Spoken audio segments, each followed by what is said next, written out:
Hello दोस्तों, मेरा नाम सज्जल शर्मा। आज की इस वीडियो में हम भारतीय न्याय संहिता के एक बहुत ही इम्पोर्टेंट टॉपिक कॉमन इंटेंशन के बारे में समझेंगे। कॉमन इंटेंशन को भारतीय न्याय संहिता के सेक्शन 3 की क्लोज 5 में डिफाइन कर रखा है। तो अब हम जानेंगे कि जो कॉमन इंटेंशन होती है उसके एसेंशियल एलिमेंट क्या होते हैं। सबसे पहले है एक क्रिमिनल एक्ट, कोई ऐसा एक्ट जो पनिशेबल बाय लॉ है।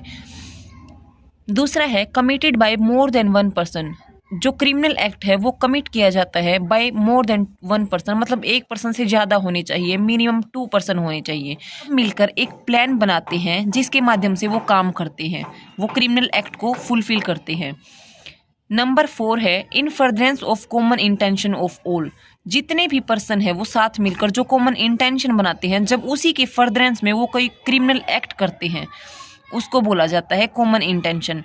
और जो 5 नंबर पे है अलेज्ड अक्यूज्ड इन्वॉल्व बाय सम वे और अदर वे, जितने भी पर्सन उस कॉमन इंटेंशन में इन्वॉल्व होते हैं तो वो किसी भी वे से उस क्रिमिनल एक्ट में जुड़े होने चाहिए। तो कॉमन इंटेंशन एक क्रिमिनल एक्ट होता है जो मिनिमम 2 पर्सन होने चाहिए उसमें, और वो एक प्री डिटरमाइंड प्लान होता है। और उसी के फर्दरेंस में कॉमन इंटेंशन जो सबकी होती है उसी के फर्दरेंस में जब वो क्रिमिनल एक्ट किया जाता है, चाहे कोई भी व्यक्ति किसी भी वे से जुड़ा हो उस एक्ट को करने के लिए, उसको बोला जाता है कॉमन इंटेंशन। कॉमन इंटेंशन एक प्रिंसिपल होता है क्रिमिनल लॉ का। ये डिटरमाइन करता है जॉइंट लाइबिलिटी, मतलब एक क्रिमिनल एक्ट है उसमें जितने भी लोग जुड़े हुए हैं, चाहे किसी ने कोई भी एक्ट किया हो, उसके लिए सभी पर्सन जॉइंटली लाइबल होंगे। जो कॉमन इंटेंशन होती है उसका मतलब होता है कि जो इंटेंशन होती है सभी पर्सन्स की, उसको एक दूसरे के साथ शेयर करना, उनकी सबकी इंटेंशन एक ही होना, कॉमन होना। ये सिग्निफाइज करता है किसी भी प्री अरेंज प्लानिंग को, मतलब पहले से ही सभी मिलकर कोई प्लान बनाते हैं और उसके बाद कोई क्रिमिनल एक्ट करते हैं, उसको बोला जाता है कॉमन इंटेंशन। जब कोई भी क्रिमिनल एक्ट किया जाता है बहुत सारे व्यक्तियों के द्वारा, तो ज़रूरी नहीं है कि उसमें सभी जो जितने भी पर्सन्स हैं उनकी सभी की फिजिकल प्रेजेंस जरूरी हो। ये एसेंशियल एलिमेंट नहीं है कॉमन इंटेंशन का। जनरली क्या होता है कि जो फिजिकल प्रेजेंस है किसी पर्सन की, वो मैंडेटरी नहीं होती सभी केसेस में। फॉर एग्जांपल कि जो ए पर्सन है वो बी को मारने की प्लानिंग बनाता है, और जो सी पर्सन है, जो थर्ड पर्सन है, वो ए को सारी इन्फॉर्मेशन देता है बी के रिगार्डिंग उसको मारने के लिए। तो फिर जो सी पर्सन है वो फिजिकल प्रेजेंस नहीं है उसकी वहाँ पर जो क्राइम है वो कमिट करते टाइम, लेकिन वो फ़ोन पे सारी इन्फॉर्मेशन दे रहा है, उसकी हेल्प कर रहा है, तो वो भी सेम लाइबल होगा। और आगे है कि each of such person is liable for that act in the same manner as it were done by him alone. इसका मतलब है कि जो क्रिमिनल एक्ट हुआ है उसको करने में जितने भी लोग शामिल थे उसमें सभी पर्सन ऐसे लाइबल होंगे जैसे उन्होंने अकेले ही वो काम किया है। फॉर एग्जाम्पल कि एक चाकू लेके आया था और दूसरे ने चाकू मारा है, या तीसरे पर्सन ने और किसी तरीके से उस पर्सन की हेल्प की है उसको मारने के लिए, तो सभी पर्सन ऐसे ही लाइबल होंगे सेम मैनर में। ये जो कॉमन इंटेंशन है और जो ओवर्ट एक्ट है उन दोनों को प्रूव करना नेसेसरी है। जैसे common intention and overt act का मतलब होता है डिटेल्स ऑफ एक्ट, जो क्रिमिनल एक्ट हुआ है उसकी डिटेल्स, और जो कॉमन इंटेंशन उनकी सबकी थी, उन दोनों चीज़ों को प्रूव करना जरूरी है। जो कॉमन इंटेंशन होता है वो एक रूल ऑफ एविडेंस होता है। कॉमन इंटेंशन को as a rule of evidence prove किया जाता है कोर्ट के अंदर। अब इसका कंक्लूजन है कि जो कॉमन इंटेंशन है वो एक प्री अरेंज्ड प्लान होता है, जो मिनिमम 2 पर्सन होने चाहिए जिसमें कॉमन इंटेंशन में, और वो प्री अरेंज प्लान बनाए हुए होने चाहिए। इसमें प्रायर मीटिंग ऑफ माइंड होता है, मतलब उन सब की एक मीटिंग ऑफ माइंड होती है। और जितने भी पर्सन होते हैं जो क्राइम कमिट करते हैं उन सभी पर्सन्स की एक प्रायर कंसल्टेशन होनी चाहिए, मतलब पहले उनकी बातचीत हुई होनी चाहिए उसके बारे में। कॉमन इंटेंशन के लिए एक सुप्रीम कोर्ट की एक बहुत ही लैंडमार्क जजमेंट आई थी, Brijendra Kumar Ghosh versus king emperor. इस केस में जो लॉर्ड समर है उन्होंने ये बोला था कि जो क्राइम करते हैं उसमें जितने भी पर्सन होते हैं, चाहे वो स्टैंड होते हों या चाहे वो वेट करते हों, मतलब क्राइम करते हुए चाहे वो खड़े होकर देखते हों या वो वेट कर रहे होते हैं कि वो क्राइम कब होगा, कब ख़त्म होगा, जब उनको नॉलेज होती है इस चीज़ की, तो उसमें कॉमन इंटेंशन होगी और वो क्राइम माना जाएगा। इसमें 2 चीज़ें होती हैं, एक होती है कॉमन इंटेंशन और एक होती है कॉमन ऑब्जेक्ट। जो कॉमन इंटेंशन है उसका सेक्शन है भारतीय न्याय संहिता का सेक्शन 3 का क्लोज 5, और जो कॉमन ऑब्जेक्ट का सेक्शन है 190।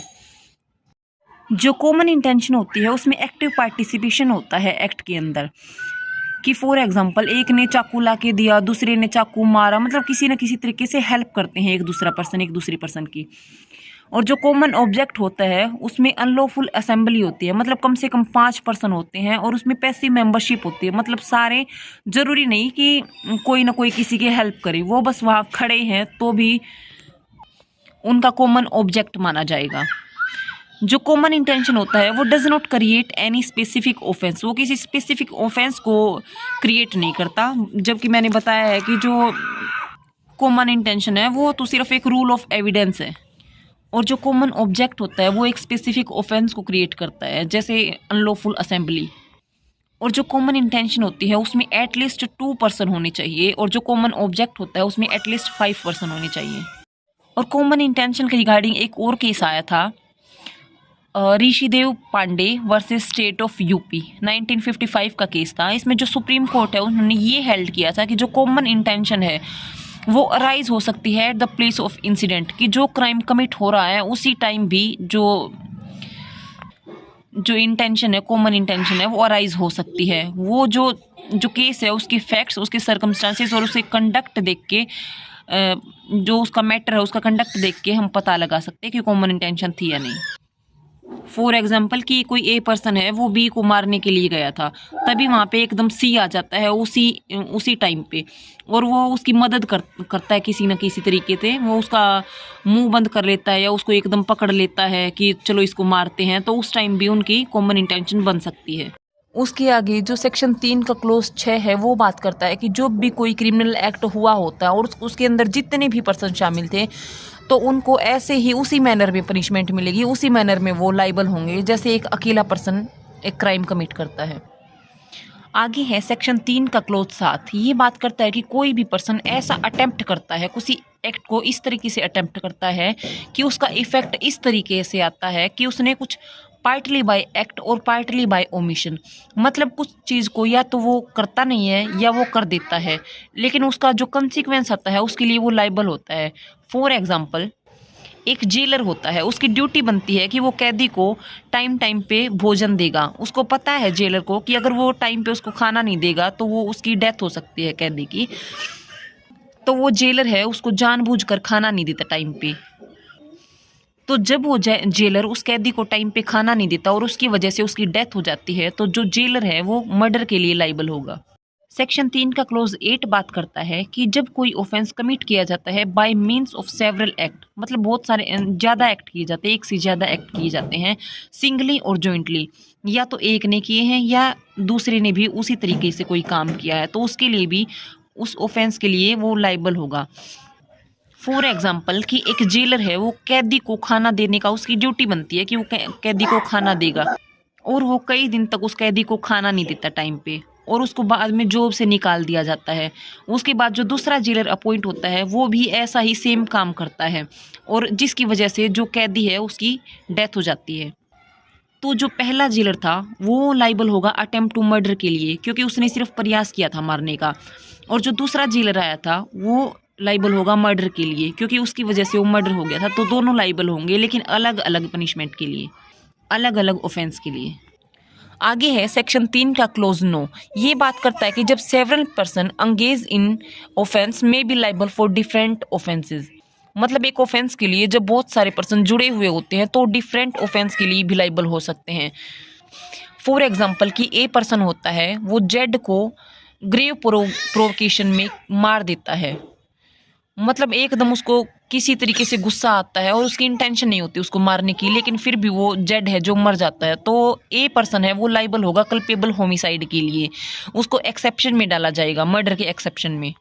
लेकिन दूसरी ओर अगर मैं बात करूं कि जो ए पर्सन है उसकी इल विल है, मतलब उसकी दुश्मनी है जेड के साथ, और वो इंटेंशन के साथ कि मुझे जेड को मारना ही है, तो अगर वो दुश्मनी के चलते जेड को मार देता है तो वो गिल्टी होगा मर्डर का। इसी के साथ मेरी वीडियो एंड होती है। अगर मेरी आपको वीडियो अच्छी लगे तो लाइक करना, शेयर करना, सब्सक्राइब करना। Thank you so much.